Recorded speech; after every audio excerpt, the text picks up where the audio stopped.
Yes, folks, it's the NBA playoffs continues here on YouTube. We'll be talking about the next second round matchup between the Chicago Bulls and the Cleveland Cavaliers. Now, come on, folks, man. This is a matchup in which I've been waiting to see for a while now. All right, a healthy D Rose. Notice I said the word healthy. A healthy D Rose against LeBron in anywhere. For real. This is basically, I mean, and I hate to make this comparison. It's basically Ewing versus Jordan. You know what I'm saying? I mean, it's one of those type of situations. That's kind of how I feel about it. It's like Ewing versus Jordan. And I'm not saying that LeBron is Jordan, but I'm just saying, like, Derrick Rose is definitely one of the best players of this era when he's healthy. Notice I said the word healthy twice when talking about Derrick Rose right now. But this is a matchup that I've really been looking forward to. And those two guys are the clear-cut stars in this series. Now, if you want to say that Kyrie Irving is a star, yeah, he's a star. Yeah, he'll probably have, a large impact on this series. If you want to say that Gasol's a star, yes, you can say that. If you want to say Butler's a star, yes, you can say that. Kevin Love is not going to play in this series. I mean, if you're watching this video by now, I'm pretty sure you already know. I don't need to really go deep into that.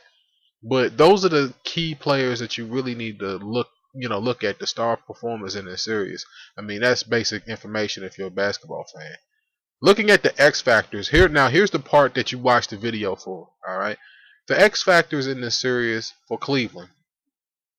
J.R. Smith. Oh, I can't say J.R. Smith because he's gone the first two games, right? For elbowing Jay Crowder.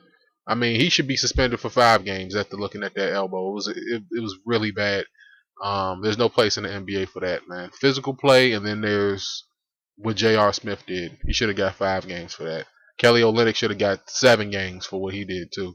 So, you can't say that J.R. Smith is an X factor, at least until maybe game 3 or 4, I guess, right? So he's off the list. So who's the X factor? There's no Vajal. He's been hurt all year. James Jones. Maybe? No. People shaking head. No. I mean, the Cavaliers really don't have like a strong bench. You want to know who the Cavaliers X factor is? Tristan Thompson. Tristan Thompson. He's one of the leaders in the NBA. Catch this, in offensive rebounding. All right, the guy is a monster on the boards. I say that if Tristan Thompson gets about maybe 15 to 20 minutes a game in this series, I think that Cleveland definitely wins this series, maybe in 5, maybe 6 games. I mean, it's just that big of a difference. But when you look at the Chicago Bulls side of it, you can say that Taj Gibson is basically a mirror of what I think that Tristan Thompson is, a guy that can offensive rebound and score. It's almost like they're the same player. If you watch basketball, looks like Tristan Thompson and Taj Gibson are the same player. And then I cannot forget about Mirotic.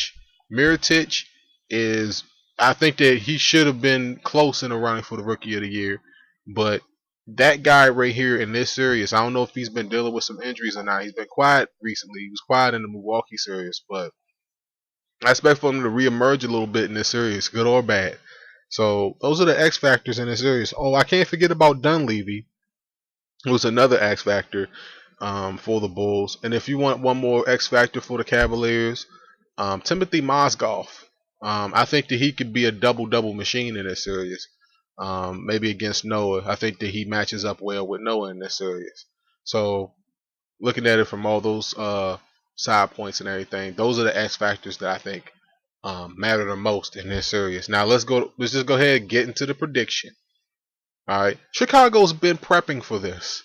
I mean, Butler has basically emerged as one of the rising stars in the league. You know what I'm saying? Transitioning his game into a scorer. He was already a good defensive player. And the reason why I'm bringing him up when I'm talking about the prediction in this series is because I think that for sure his performance kind of tells where this is going to go. Like, you already know what you're going to get from Gasol.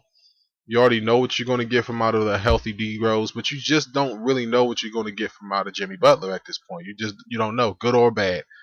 But at the end of the day, man, even without Kevin Love, all right, even without Kevin Love, I think that LeBron James, Kyrie Irvin, and the Cleveland Cavaliers win this series. All right.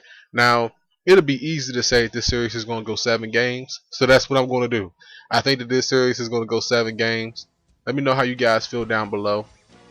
It's the WC, man. It's playoff basketball. Playoff basketball. Can you feel it in the air? Don't stand under the ring, because I'm dunking on everybody. Make sure that you like, comment, and subscribe. And until next time, folks, peace out.